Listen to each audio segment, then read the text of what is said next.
Bienvenue à toutes les femmes ambitieuses. Vous écoutez l'épisode 188 et aujourd'hui, nous diffusons notre épisode Best-of numéro 2, Gagner 1 heure par jour. Je m'appelle Jenny Chamas, je suis chef d'entreprise et master coach certifié. Femme ambitieuse est le premier podcast sur le leadership en France. Ici, j'aide les femmes à dépasser les obstacles pour intégrer et mener les organes de direction des entreprises, développer leur entreprise, piloter leurs équipes et devenir de meilleurs leaders. Pour me soutenir dans cette mission, abonnez-vous au podcast et laissez un avis 5 étoiles sur la plateforme de votre choix. 1000 merci. Vous êtes nombreuses à nous faire part de votre emploi du temps surchargé, de votre charge mentale de leader et de votre souhait de vivre une vie plus équilibrée. Chers leaders, vous voulez vous épanouir dans vos fonctions, avoir de l'impact et profiter de votre vie personnelle. C'est pourquoi nous vous avons concocté une série de 4 épisodes best-of sur la gestion du temps et de l'énergie au travail. Pour accompagner cette série, vous faire un cadeau et vous aider à créer un meilleur équilibre de vie professionnelle et personnelle, en alignement avec vos besoins, j'ai développé un e-book gratuit « Travaillez moins et kiffez plus ». Cet e-book vous permettra de comprendre d'où vient le problème de la surcharge de travail et du débordement, et ensuite vous permettra de casser ce cercle vicieux grâce aux 5 outils et exercices actionnables concrètement. Alors, je vous propose de mettre tout de suite pause sur ce podcast et de cliquer sur le lien dans les notes de cet épisode pour télécharger gratuitement cet e-book « Travaillez moins et kiffez plus ». Pourquoi je vous parle de gagner 1 heure en tant que dirigeante ? Parce que je suis confrontée au quotidien, que ce soit dans mon travail de master coach, mais aussi dans les relations que j'ai dans la sphère privée et en même temps, en tant que moi-même entrepreneur et dirigeante, je suis confrontée à des femmes qui sont débordées. Débordées, fatiguées, épuisées, to-do list énorme et qui essayent de tout gérer de front. Et si j'enseigne particulièrement ça aujourd'hui, c'est évidemment que j'ai à cœur de vous aider si c'est votre cas, et aussi parce que si vous demandez à mon entourage, je suis la pro de l'organisation. C'est-à-dire que c'est un truc un peu inné chez moi. C'est aussi quelque chose que j'ai beaucoup exploré, c'est-à-dire j'ai exploré différentes méthodes et donc j'ai une gestion du temps qui me permet d'avoir un peu de recul. Et j'ai constaté que cette gestion du temps, elle était absolument pas universelle et que bien souvent, les leaders que j'accompagnais et les leaders que je rencontrais en général dans ma vie n'avaient pas accès à ces mêmes outils et parfois n'avaient pas le recul nécessaire pour vraiment les mettre en pratique quand elles y avaient accès. Donc c'est ce qu'on va voir aujourd'hui. On va voir 3 choses aujourd'hui. La première chose qu'on va voir, c'est pourquoi vous avez le sentiment d'être tout le temps débordé et du coup d'être épuisé, de pas savoir quoi faire et d'être sans cesse à éteindre les feux. Donc souvent, on éteint les feux, donc on est dans l'opérationnel à fond, alors que on aimerait pouvoir avoir plus de recul, être plus dans la stratégie, on trouve jamais le temps de le faire. On va explorer pourquoi, parce que comprendre pourquoi, c'est déjà en partie répondre à la question de comment faire pour que ça s'arrête.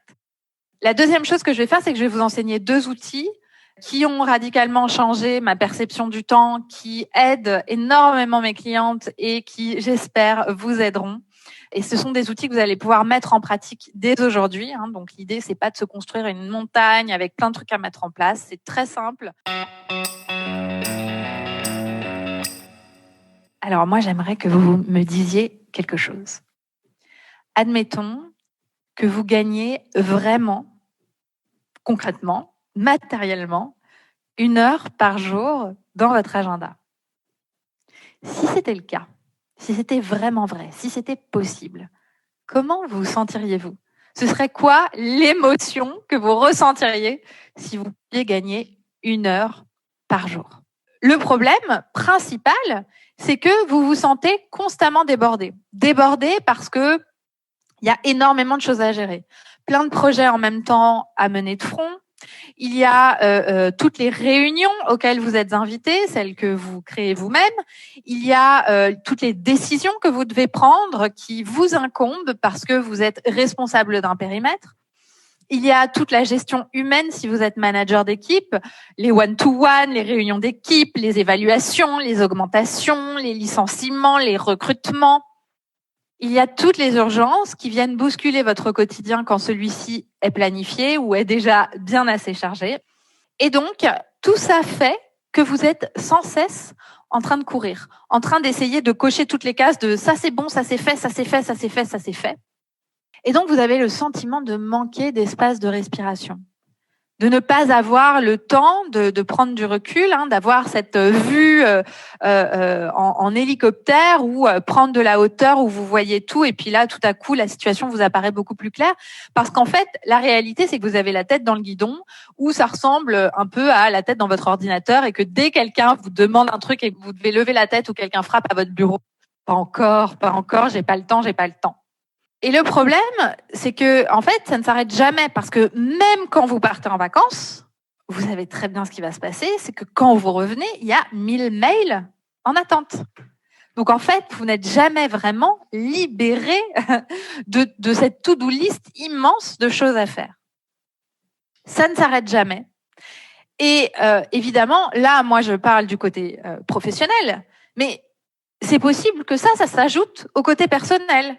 Déjà, si vous êtes maman ou si vous vous occupez d'enfants, il est possible que cette to-do list soit doublée avec tout ce que vous faites par ailleurs dans votre vie privée. Et bien souvent, le souci, c'est que quand on est face à ça, on pense que c'est structurel. Soit on pense que de toute façon, j'ai une carrière ambitieuse et j'ai des enfants, donc naturellement, c'est forcé que je sois débordée. Ou alors, je travaille dans un environnement précis qui fait que, en fait, c'est pas possible autrement. Alors, pour peu que vous travaillez dans le conseil, dans la FUSAC, que vous soyez avocate, voilà, il y a plein de fonctions, médecins, dans lesquelles, en fait, vous vous dites, en fait, structurellement, c'est pas possible autrement puisque tout le monde dans mon secteur travaille comme ça. Donc, en fait, j'ai pas le choix. Et du coup, vous êtes confronté un peu à un mur. Qu'est-ce que je fais, moi ? Qu'est-ce que je fais pour me sentir moins débordée face à ce mur ? Déjà, je voudrais vous dire que le vrai problème n'est pas structurel. Je ne vais pas discuter les problèmes de structure. C'est-à-dire qu'il y a effectivement des professions où les habitudes des professions sont de travailler structurellement sans s'arrêter. Et c'est-à-dire faire des nocturnes, travailler beaucoup. Cela étant dit, cela n'empêche pas que vous puissiez travailler, vous, sur votre gestion du temps. Parce que si vous êtes là, c'est que vous êtes une leader. Et ce que suggère le mot de leader, c'est que vous avez le droit au chapitre, que vous décidez pour vous de votre carrière et de votre vie.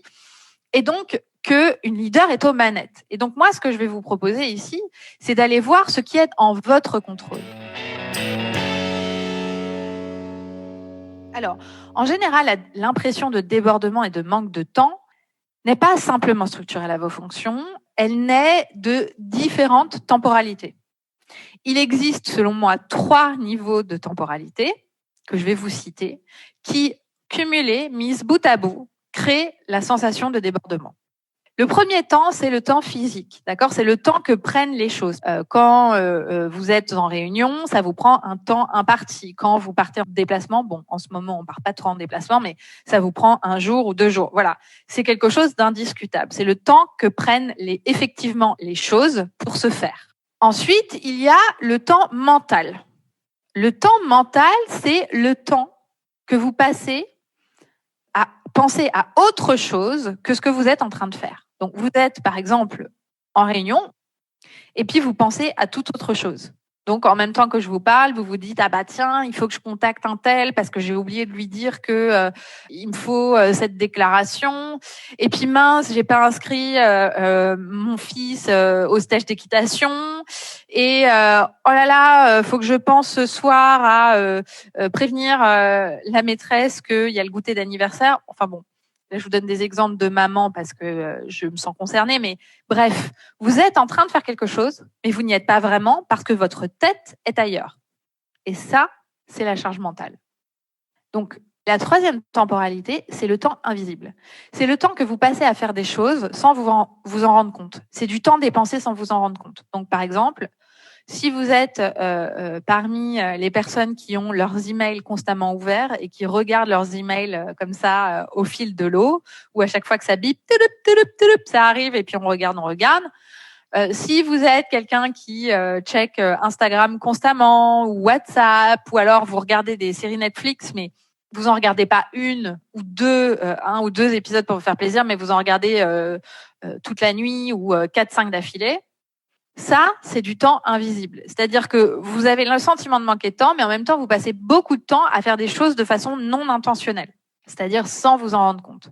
C'est aussi le temps que vous pouvez potentiellement passer à manger sans avoir faim, mais passer du temps à vous remplir de quelque chose ou à boire de l'alcool alors que vous n'avez pas vraiment envie d'en boire, mais c'est juste en fait pour pallier à autre chose. Alors, j'aimerais vous expliquer pourquoi chacun de ces temps peut être problématique pour vous. D'accord ? Donc, quand vous vous laissez déborder par le temps physique, en général, c'est parce que vous n'avez pas assez bien défini vos priorités. Vous voulez être partout, vous essayez de tout faire, même quand ce n'est pas possible physiquement, dans le temps imparti, de tout faire. Vous dites oui à tout, sans filtrer, et puis vous vous retrouvez avec un énorme tas de trucs à faire, sans savoir précisément comment vous allez faire, puisque en fait, c'est beaucoup trop par rapport au temps que vous avez. Vous avez, par exemple, aussi du mal à déléguer, c'est-à-dire à faire confiance à d'autres personnes pour qu'elles fassent ce que vous n'allez pas faire. Et donc, vous essayez de tout gérer, de tout contrôler, de dire oui à tout pour surtout ne blesser personne. Et le résultat, c'est que vous ne gérez pas bien votre temps physique et donc vous êtes débordé. Quand vous vous laissez déborder par le temps mental, c'est en général parce que vous n'avez pas bien planifié. D'accord ? Ça peut ressembler à, vous savez que vous avez des choses à faire, donc vous avez peut-être quelque part un post-it avec marqué « faut que je fasse ci, faut que je fasse ça, faut que je fasse ça », et puis en fait c'est toujours repoussé, vous savez pas précisément quand est-ce que vous allez le faire, vous n'avez pas prévu que vous le feriez tel jour à telle heure, du coup ça court toujours dans votre esprit, ça ne s'évacue pas, parce que votre cerveau veut vous protéger du danger. Donc à partir du moment où il sait que ça, il faut absolument que ce soit fait, et tant que c'est pas fait, ou tant que c'est pas planifié, il va sans cesse vous le rappeler en vous disant et en vous envoyant le message que surtout si vous oubliez, ça va être catastrophique, le monde va s'écrouler. Évidemment, en vrai, le monde ne va pas s'écrouler, mais simplement, c'est comme ça que le cerveau fonctionne. Et là, ici, c'est l'incertitude qui crée le débordement. Vous créez de l'incertitude quand vous ne planifiez pas. Quand vous ne planifiez pas, vous ne savez pas précisément quand est-ce que vous allez traiter les choses. Ça crée de l'incertitude et l'être humain déteste l'incertitude. Mais la sensation de débordement, elle est liée pas à la charge du travail, elle est liée principalement au fait que vous ne vous êtes pas organisé, vous n'avez pas planifié, vous ne savez pas quand est-ce que vous allez faire les choses, ni combien de temps ça va vous prendre. Et du coup, votre cerveau identifie ça comme une énorme montagne. En général, quand vous êtes débordé par le temps mental, c'est aussi le signe que vous avez du mal à lâcher prise sur les choses. Vous avez envie que tout soit parfait, vous voulez surtout que tout soit fait, que tout soit géré. Et ça crée du débordement. Parce que la réalité des choses, c'est que tout ne peut pas être parfait. Ça n'existe pas, la perfection. J'aimerais bien, mais sinon je vous dirais comment faire, mais ça n'existe pas. Enfin, quand vous êtes débordé par le temps invisible, c'est parce que vous n'êtes pas assez intentionnel sur la façon dont vous passez le temps. Vous ne vous rendez pas compte du temps que vous perdez, par exemple, à lire vos mails, à scroller sur Instagram ou sur les réseaux sociaux, du temps que vous passez à vous refaire des films dans votre tête de trucs qui se sont passés. Quand on n'apprend pas à bien gérer son état d'esprit, ça peut pas se faire automatiquement. C'est quelque chose qu'on a besoin d'apprendre à faire. Et évidemment, c'est normal parce qu'on ne vous a jamais appris ça à l'école. L'idée ici, ça n'est pas de vous flageller, de vous dire « Ah ben oui, mais c'est exactement moi, de toute façon je suis nulle, de toute façon j'y arriverai jamais ». L'idée c'est de se dire « Ah tiens, maintenant je comprends pourquoi j'ai ce mécanisme. Pourquoi ce mécanisme se met en route, quelle en est la cause ?» Et cet éclairage-là va vous permettre ensuite de décider pour vous-même de là où vous avez envie d'agir, de qu'est-ce qu'il faudrait faire pour que ça change. Et pour vous permettre ça, je vais vous présenter 2 outils qui peuvent vous aider justement à faire que ça change pour vous. Le premier outil dont je veux vous parler, c'est la priorisation.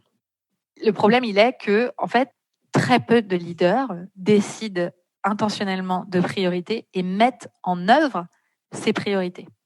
C'est-à-dire qu'on se dit, ça c'est ma priorité, et en même temps on essaie de gérer ça. Du coup, ce ne sont plus des priorités. Il ne peut pas y en avoir 10, parce que sinon, ça n'est plus une priorité. La priorité, c'est ce qu'on va décider qui est le plus important, et on décide que c'est le plus important, soit parce que c'est le plus important pour soi, soit parce que c'est la priorité de l'entreprise, soit parce que c'est ce qui va créer le plus de valeur, et donc on va décider de quelles sont maximum nos 3 priorités. Et j'ai envie de vous dire, si vous n'en avez qu'une ou vous en avez que 2, c'est même encore mieux, parce que c'est plus facile. Moins on en a, plus c'est facile de vraiment concentrer son attention, son énergie et son temps sur ses priorités. Et l'idée ici, c'est que quand on décide de ses priorités, ce soit en phase avec le temps qu'on passe. En général, je vous suggère de décider de vos priorités sur un temps plutôt long. Donc, ça peut être les priorités de l'année, ça peut être les priorités du semestre ou du mois. On va moins parler de priorités à la semaine. Ce que je vous invite ensuite à interroger, et c'est des questions que vous pouvez écrire parce qu'elles peuvent vous être utiles, c'est de vous demander si les priorités que vous avez déterminées sont représentées dans votre agenda. Et la deuxième chose sur laquelle je vous suggère de vous interroger, c'est pour respecter ces priorités, à quoi allez-vous dire non? Il y a forcément des choses auxquelles vous allez devoir dire non. Est-ce que ça va être non à certaines réunions, non à certains projets? Et alors non, ça peut être une remise à plus tard, hein, c'est pas nécessairement un non définitif, mais c'est une question qu'il va falloir vous poser. Ensuite, une fois que vous avez ces priorités, mon conseil, c'est de planifier. L'idée, c'est que ce qu'il y a dans votre agenda corresponde à vos priorités. Je vais vous donner quelques conseils pour vous aider à planifier. La première chose, si vous avez ce sentiment d'être constamment débordé, c'est de prévoir en amont des temps pour vous, c'est-à-dire des temps de repos. Pourquoi? Parce que quand on est débordé, la première chose qui saute, c'est toujours le temps pour soi et le temps de repos. Sauf que le temps pour soi et le temps de repos, c'est un temps où on recharge les batteries et où on crée de l'énergie. Et cette énergie, elle permet d'être beaucoup plus efficace et beaucoup plus productive. Donc, plus vous assurez d'avoir un peu de temps pour vous et donc de prévoir dans votre planning d'abord les moments pour vous et après le boulot, et plus vous garantissez que vous gardiez un niveau d'énergie élevé, que vous soyez capable de mener à bien vos projets, vos priorités, et que vous puissiez créer des résultats. Deuxième conseil que je vous donne, c'est de prévoir des plages horaires pour vos emails, pour toute la gestion des messages en entreprise. Il y a aussi beaucoup d'entreprises qui fonctionnent avec Slack. Slack, les emails, prévoyez des plages horaires pour ça. Parce qu'en fait, sinon, ce qui se passe, c'est que quand vous travaillez sur des sujets qui vous demandent de la concentration, vous êtes constamment déconcentré. Et en fait, vous perdez du temps.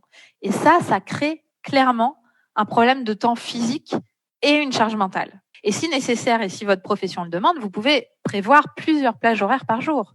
Troisième chose que je vous conseille, c'est si vous avez une équipe, c'est de déterminer les plages horaires sur lesquelles votre équipe peut vous solliciter. C'est-à-dire que si vous faites partie des leaders qui ont le sentiment d'être constamment en disponibilité pour les gens qui les entourent, sans jamais être disponible pour vous-même, eh bien, c'est qu'il y a un problème. Et donc, dans ce cas-là, une des solutions, c'est d'avoir et de communiquer très clairement des plages de disponibilité et des plages où vous ne devez pas être dérangé. La dernière chose que je voudrais vous dire, c'est que si vous constatez que juste avec 3 priorités, et c'est déjà beaucoup 3 priorités, en fait, même ça, dans le temps physique, ça ne passe pas, ce qui est tout à fait possible, hein, parce que vous avez peut-être des choses qui demandent énormément de travail. Un, c'est soit que ça va juste vous demander plus de temps, donc il faut l'allonger dans la durée. Ou 2, c'est que vous devez déléguer. Et c'est aussi un bon signal pour savoir, est-ce que vous déléguez assez? Est-ce que vous avez les ressources suffisantes pour faire et pour créer les résultats que vous voulez créer? Donc voilà, ça amène ensuite à d'autres questions. Mais ça permet de regarder les choses en face en s'organisant. Le deuxième outil, c'est un outil de prise de recul. Souvent, on a trop la tête dans le guidon quand on est débordé. Malheureusement, ça impacte nos performances. Pourquoi ? Parce que déjà, on est trop dans l'opérationnel. Quand on est leader, très souvent, on a des fonctions qui nous demandent d'être stratégiques, c'est-à-dire d'avoir une vision globale, de pouvoir réfléchir aux objectifs à court, moyen et long terme, de pouvoir réfléchir aux stratégies pour atteindre ces objectifs. Et ça demande du temps. Ça demande du temps de cerveau, ça demande de l'espace et ça ne peut pas se faire dans l'opérationnel. La deuxième chose, quand vous êtes débordé et que vous manquez de recul, et notamment quand vous pilotez une équipe, c'est que vous allez avoir des difficultés de discernement. Vous allez avoir du mal à voir vraiment ce qui se passe au sein de votre équipe, à être à l'écoute de tout ce qui est implicite, qui est non dit, et à voir quels sont les vrais axes problématiques ou axes de développement. Quand on est focalisé sur son ordinateur ou sur ce qu'on a à faire et qu'on se sent envahi dès que quelqu'un nous aborde, parce qu'on se dit qu'on manque de temps, qu'on n'a pas le temps de répondre, dans ces cas-là, quand notre état d'esprit est là, on a du mal à bien voir les enjeux qu'ont les personnes autour de nous. Or, quand vous êtes une leader, vous ne devez pas juste faire votre travail, et c'est-à-dire dans l'exécution et dans l'opérationnel. Vous avez une équipe à emmener avec vous.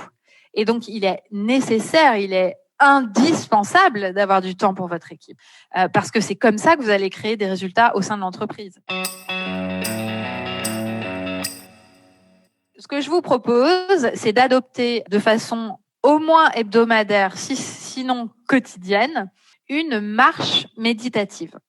Donc, qu'est-ce que cette marche méditative ? L'idée, c'est que vous preniez au moins 15 minutes pour vous, pendant lesquelles vous allez marcher.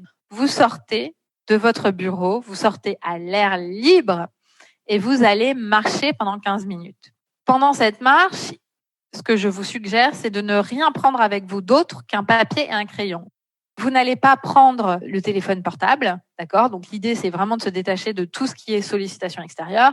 Vous n'allez pas nécessairement marcher avec quelqu'un, vous n'allez pas appeler votre copine pour papoter, pour prendre l'air. L'idée de cette marche, c'est d'être seul avec vous-même et votre cerveau. Pourquoi ? Parce que dans notre société, on a très peu l'occasion d'être seul avec son cerveau. Et ça, c'est d'autant plus vrai depuis l'existence d'Internet, des réseaux sociaux où on est constamment connecté et sollicité. Et du coup, ce que pourrait faire notre formidable machine qu'est le cerveau, il ne le fait pas, c'est-à-dire résoudre les problèmes, parce qu'en fait, on est constamment concentré sur autre chose. Donc la marche méditative, l'idée, c'est de vous retrouver seul avec vous-même et votre cerveau pour laisser fonctionner votre cerveau. Soit vous marchez, vous faites une marche méditative juste en observant ce qu'il y a à l'horizon, parce que vous voulez juste vous détendre et vous n'avez pas de sujet particulier en tête. Ça, c'est une formule. L'autre façon, qui est, je trouve, très, très efficace quand on a des questions qu'on se pose, des problèmes à régler, c'est de marcher en se posant des questions puissantes. Vous allez vous demander comment puis-je résoudre ce problème ? Vous allez vous dire quelles sont mes options ? Qu'est-ce qui pourrait m'aider mais que je ne vois pas encore ? Qui pourrait m'aider à faire avancer le sujet ? Parmi mes options, qu'est-ce qui a le plus de sens pour moi ? Intuitivement, qu'est-ce que mon corps me dit ? Si je pouvais tout faire, qu'est-ce que je ferais ? Si je n'avais pas peur, qu'est-ce que je ferais ? Donc, vous voyez l'idée, vous vous saisissez du problème et vous posez des questions autour de ce problème. Donc, par exemple, des exemples concrets de ce à quoi j'utilise cette marche méditative, ça va être pour préparer un feedback, ça va être pour justement me demander quels vont être les axes de développement de mon entreprise dans les prochains mois, comment débloquer une situation problématique avec quelqu'un, comment créer une nouvelle idée aussi. J'utilise beaucoup ça pour créer de nouvelles idées. Si la première fois vous avez l'impression que ça ne vous amène à rien, c'est pas grave, il faut poursuivre.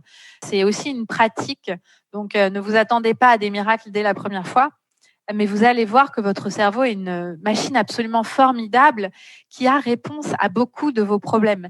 Et savoir que les réponses sont en vous, c'est probablement la meilleure chose qui puisse vous arriver, parce qu'alors vous n'avez plus besoin que quelqu'un résolve le problème à votre place.